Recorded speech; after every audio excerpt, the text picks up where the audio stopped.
Greetings, fellow seekers of wisdom and prosperity. Imagine, if you will, having a conversation with two of history's most successful investors, Warren Buffett and Charlie Munger.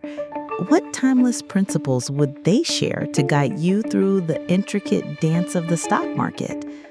Here, in this very video, we embark on a journey to uncover 5 such indispensable rules. These aren't fleeting trends or hot tips, but foundational truths chiseled from decades of experience, shrewd decision-making, and an unwavering commitment to a particular philosophy. So, settle in, perhaps grab a cup of coffee, and if you haven't subscribed yet, subscribe and like the video, and let's unravel the enduring wisdom that can truly change your financial future.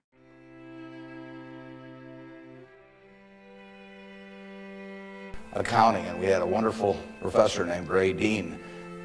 There may even be something named for him down here, isn't there? Yeah, he was, I'd been to the Wharton School, I went to Columbia Graduate School subsequently, and I took a lot of accounting courses, but by far the best instruction I received in accounting came from Ray Dean, and there's nothing more important.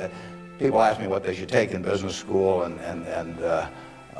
or even if they don't go to business school, what they need to know before getting in business, and I tell them, you have to understand accounting. It's the language. I mean, it's like being in a foreign country without knowing the language if you're in business and you don't understand accounting. So you want to get as comfortable with that as you are with the English language.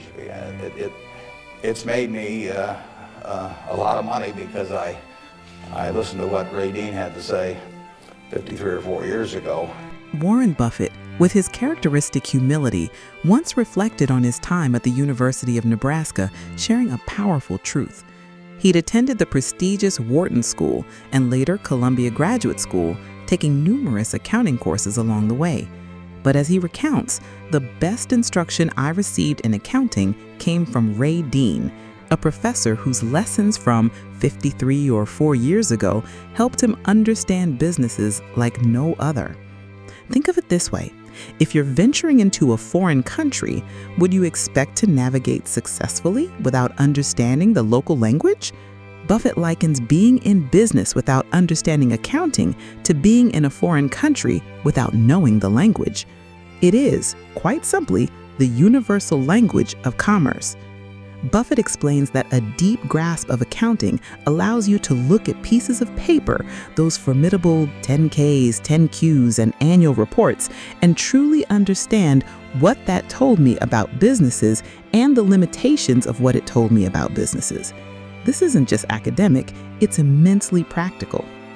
He recounts making a $1.7 billion deal to acquire Clayton Homes over the phone without ever meeting the people involved, purely by looking at figures and understanding the kind of accounting decisions they make. Such is the power of this foundational skill. We made a deal in a few minutes. We made it, the compensation deal took us, 15 seconds. She's running the business. I've never been there. They're in Chicago. I hope they're there. We paid a lot of money for this. I mean, someday we'll buy a business and there'll just be some guy in a closet someplace saying, what figure shall I send Warren this month? But I've never been there. I've met her and I've seen the results of what she's done, and she is in love with the company. Yeah.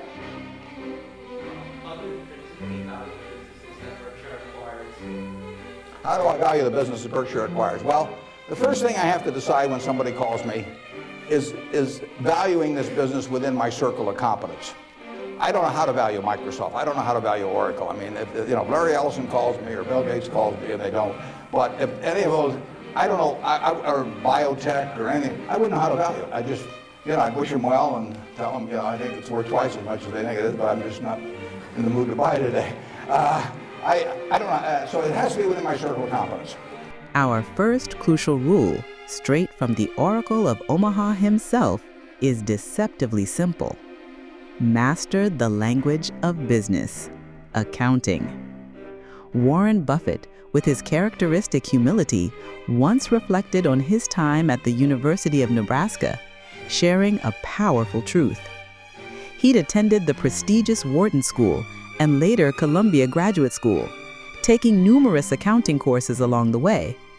But, as he recounts, the best instruction I received in accounting came from Ray Dean, a professor whose lessons from 53 or 4 years ago helped him understand businesses like no other. Think of it this way. If you're venturing into a foreign country, would you expect to navigate successfully without understanding the local language? Buffett likens being in business without understanding accounting to being in a foreign country without knowing the language. It is, quite simply, the universal language of commerce. Buffett explains that a deep grasp of accounting allows you to look at pieces of paper, those formidable 10Ks, 10Qs, and annual reports, and truly understand what that told me about businesses and the limitations of what it told me about businesses. This isn't just academic, it's immensely practical. He recounts making a $1.7 billion deal to acquire Clayton Homes over the phone without ever meeting the people involved, purely by looking at figures and understanding the kind of accounting decisions they make. Such is the power of this foundational skill. He even goes so far as to say that many CEOs really don't understand it and try to bluff their way through, looking frightened when confronted with a balance sheet. As investors, we must avoid this pitfall. Buffett emphasizes getting as comfortable with that accounting as you are with the English language. Indeed, it's a language that has made him a lot of money. Interestingly, Buffett even reveals a preference. He spends more time looking at balance sheets than he does income statements. Why? Because while neither gives a total answer, it's harder to hide or play games with on the balance sheet than you can with the income statement. A profound insight, don't you think? By learning to read these financial tea leaves, you unlock a deeper understanding of a company's true health and potential, moving beyond mere surface-level narratives.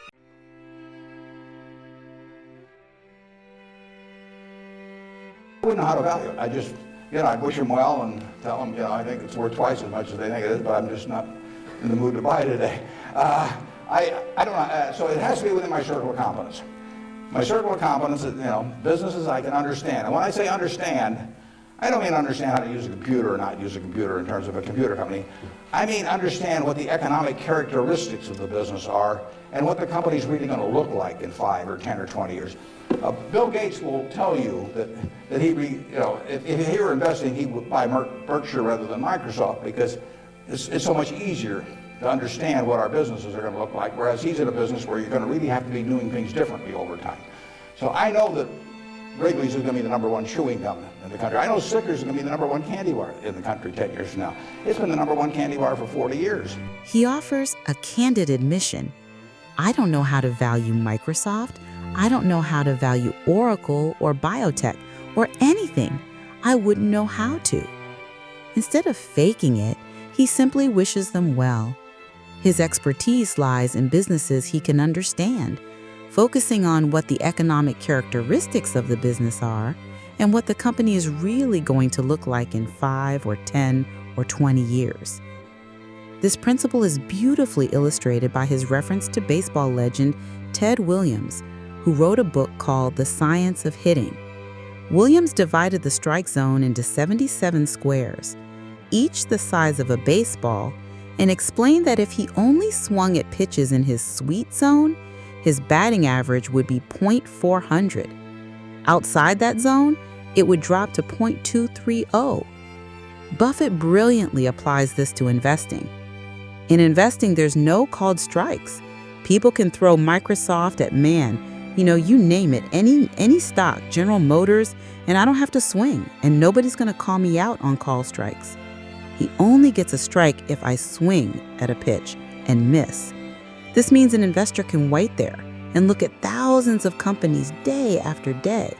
And only when I see something I understand and when I like the price of which it's selling, then if I swing. The liberating truth here is that you don't have to be right about thousands and thousands of companies. You only have to be right about a company couple. Indeed, he tells students that if they had a punch card with only 20 investment decisions for their entire life, they would get very rich because they'd think very hard about each one. 4 or 5 right decisions are often enough to build significant wealth over time.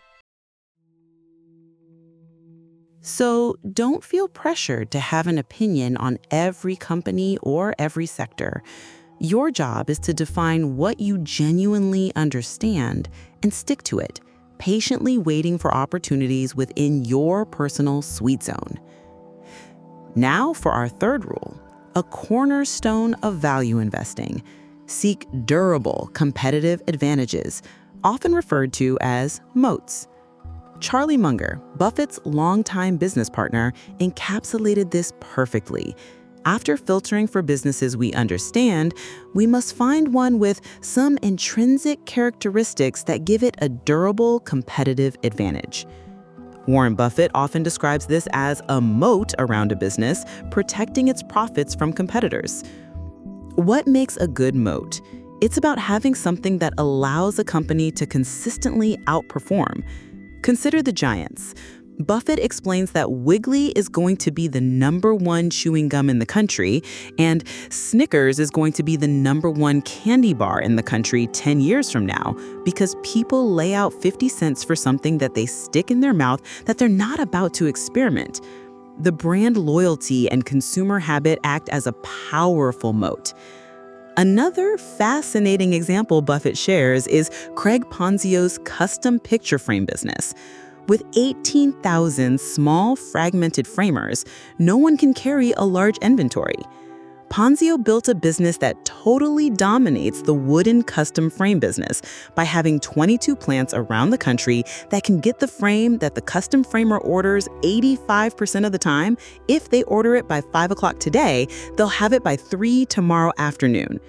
The speed and certainty of delivery created an unassailable distribution system, a formidable moat that couldn't be built to compete.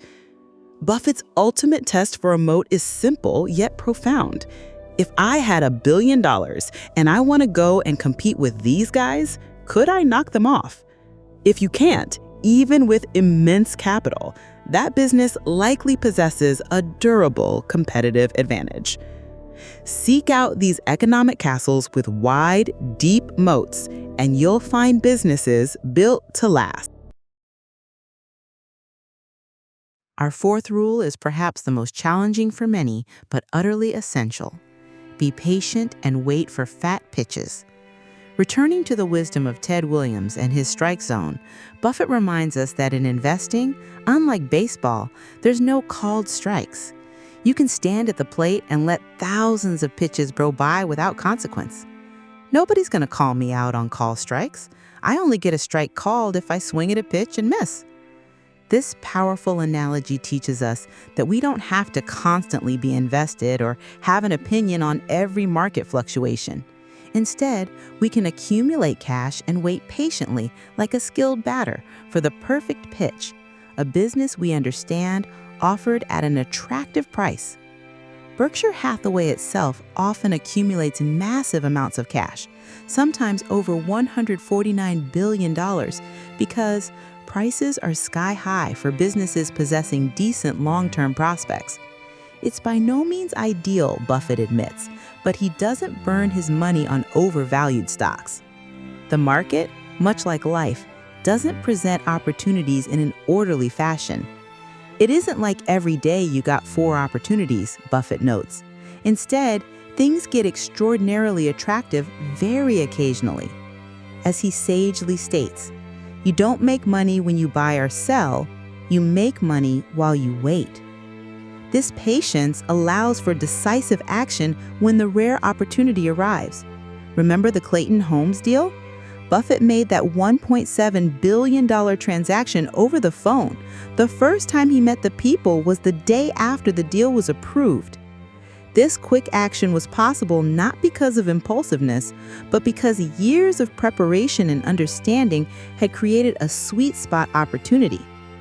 Whether you're an active investor waiting for that perfect individual stock, or a passive investor dollar cost averaging into an index fund, patience is your steadfast ally. For passive investors, Buffett advises, just keep on going. Never read a headline, never look at a chart, just follow your strategy. Have an ultra long-term mindset, and the stock market is your friend. The market will always offer opportunities, but only the patient will truly capitalize on them. As Buffett says, it could be next week, it could be 5 years off, but it won't be 50 years off, that we will be bombarded with offerings that we'll be glad we have the cash for. Finally, our fifth rule transcends mere investment strategy and touches upon the very fabric of life itself. Cultivate integrity and surround yourself with the right people. Warren Buffett consistently highlights 3 essential qualities for success: intelligence, it takes energy, and it takes integrity. While intelligence and energy may get you far, integrity is non-negotiable. He famously quips that he'd rather hire somebody that's dumb and lazy if they don't have integrity, because they probably will never get around to cheating us or doing something. A person with intelligence and energy but no integrity, like the individual who almost brought down Salomon Brothers, can lead to disaster. The dramatic fall of Salomon Brothers, where a single act of omission by leadership nearly destroyed the firm and ruined careers, serves as a stark warning.